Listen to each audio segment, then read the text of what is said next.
கலை வளர்க்கும் அமைப்பின் சார்பில் 100வது பட்டிமன்றம் சென்னை டாக்டர் குமரேசன் அவருடைய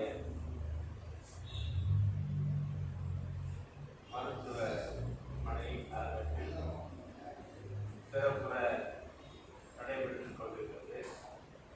இந்த பட்டிமன்றத்திற்கு தலைமை தாங்கி நடந்து கொண்டிருக்கின்ற அரவைத்தோழர் ஆன்மீகம் நாகராஜன் அவர்களே, இந்த நிகழ்ச்சியினுடைய ஒருங்கிணைப்பாளராக இருந்து நிகழ்ச்சியை சிறப்பாக நடத்தி கொண்டிருக்கிற மருத்துவர் ஆரம்பம் அவர்களே, இந்த பட்டிமன்றத்திலே வருகின்றது மொழி உணர்வே என்ற தலைப்பில் சிறப்பாக பேசி அமர்ந்திருக்கின்ற நண்பர் ஜோதி அவர்களே, மொழி உணர்வே என்ற தலைப்பில் பேச இருக்கின்ற அரவைத்தோழர் அமுதவீரர் அவர்களே, சமூக பணியே என்ற தலைப்பில் பேசி அமர்ந்திருக்கின்ற அரவைத்தோழர் ஆகிய முரளி அவர்களே, சமூக பணியே என்ற தலைப்பில் பேச இருக்கின்ற அரவைத்தோழர் மருத்துவர் ஆரம்பம் அவர்களே, இங்கே இந்த நிகழ்வுக்கு தன்னுடைய அலுவல்களை ஒட்டி இங்கே நிகழ்ச்சிக்கு வருகை தந்திருக்கின்ற எங்கள் அம்பியுடைய பெரியார் கருத்தொண்டர் ஐயா முத்து அவருடைய மகன் சந்திரமோகன் அவர்களே, இங்கே வருகை தந்திருக்கின்ற சேட்டு அவர்களே, ரத்தபெருமாள் அவர்களே, அருமை நண்பர்களே, ஒளிப்படம் எடுத்துக்கின்ற அருமை சகோதரி அவர்களே, உங்கள் அத்தனை பேருக்கும் இந்த பட்டிமன்றத்தின் பேசுகின்ற வாய்ப்பை வழங்கியதற்காக உளமாற நன்றி கூறிக்கொள்கிறேன். பாவேந்தருடைய கவிதைகளில் அவருடைய வாழ்நாளில் தமிழுக்கு தொண்டு செய்தோர் சாவதில்லை என்று சொல்லுகிறார் என்றால், சமூக தொண்டு செய்தோர் சாவதில்லை என்று அவர் சொல்கிறார். தமிழுக்கு தொண்டு செய்தோர் சாவதில்லை. அப்போ ஒரு படி மேல வைக்கிறார். தமிழ் எங்கள் உயிருக்கு நேர். எதை ஒரு நேரா வைக்கிறார்? உயிருக்குன்னா உயிரே போன நட மாட்டோம்னு சொல்லுவாங்க. அப்ப எதுக்கு சொல்லுவாங்க? என் தாய் தடுத்தாலும் விடே. என்ன தாய் தடுத்தாலும் தமிழ் படித்தார். தாயை படிக்கான்னு சொல்லுவாங்க. தாய் படித்தாலும் விடே தமிழை படித்தவனே.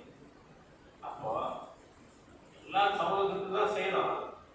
ஆனாலும் இந்த மொழி மீது அவர் வைத்திருந்த பற்று, மொழியால் தான் இந்த சமூகம் வாழும் என்று அவர் நம்பியிருந்த நம்பிக்கை. மொழியில் என்ன இருக்குன்னு கேட்டீங்கன்னா, தமிழ் மொழியில எல்லாரும் சொல்லுவாங்க தாய்மொழி பற்று வேணும், தாய்மொழி பற்று வேணும். எல்லா மொழி பேசுறவங்களுக்கும் தாய்மொழி பற்று அவசியம்தான் இருக்கும். ஆனா தமிழ் மொழியில என்ன சிறப்பு இருக்கிறது அப்படின்னு பார்த்தீங்கன்னா, இந்த சமூகம் வாழ வேண்டும் என்றால், மனமகிழ்ச்சியோட வாழ வேண்டும் என்றால், இன்னல் இல்லாமல் வாழ வேண்டும் என்றால், அப்ப என்ன செய்யலாம்? அதுக்கான மூல மருந்தாக இந்த மொழியிலே எழுதி வைத்திருக்கிறார்கள். இப்போ நமக்கு ஒரு வெளி இருக்குது. இங்கே நம்ம பார்க்கிறோம், கேட்கிறோம். இது இப்போது நடக்கிறது. ஆனால் 100 ஆண்டுகளுக்கு முன்னால் நடந்ததை நாம் பார்க்க முடியுமா? 1000 ஆண்டுகளுக்கு முன்னால் நடந்ததை நாம் பார்க்க முடியுமா? மொழியால் பார்க்கலாம். மொழிதான் அந்த வாழ்க்கை முறையை உனக்கு காண்பிக்கிறது, படம் பிடித்து காண்பிக்கிறது. மொழி மூலமாகத்தான் உன்னுடைய வரலாறை உணர்ந்து கொள்ள முடியும், வாழ்க்கையை வெளிப்படுத்திக் கொள்ள முடியும். எனவேதான் கல்வி சாலைக்கு போய் என்ன படிக்க சொன்னாரு? சங்க நூலை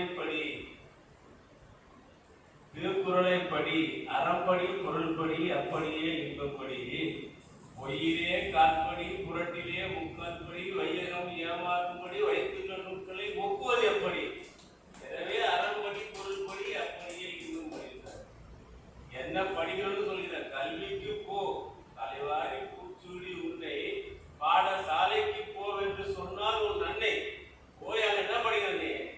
அறம்படி பொருள்படி அப்படியே இருக்கும்படி பொய்யிலே கால்படி என படிக்கூடாது. பொய்யிலே கால்படி புரட்டிலே முக்கால்படி வயதும் ஏமாறும்படி வைத்துள்ள நூல்களை ஒப்புவது எப்படி? எனவே காலைப்படி கடும்பகல் படி மாலைப்படி இரவுபடி பொருள்படி படி அறம்படி பொருள்படி சங்க நூலைப்படி. அப்ப சங்க நூல் என்ன இருக்கு? போய் தேடிப்பாரு. 8 தொகை நூல்களை படி, 10 பாட்டை படி, நன்னூலை படி, இன்னா செய்வதை இன்னா 40 படி, இனியவை 40 படி படி என்று நம்முடைய முன்னோர்கள் வாழ்ந்த வாழ்க்கையை அவர்களுடைய எண்ணமெல்லாம் அங்கே செதுக்கி வைத்திருக்கிறார்கள்.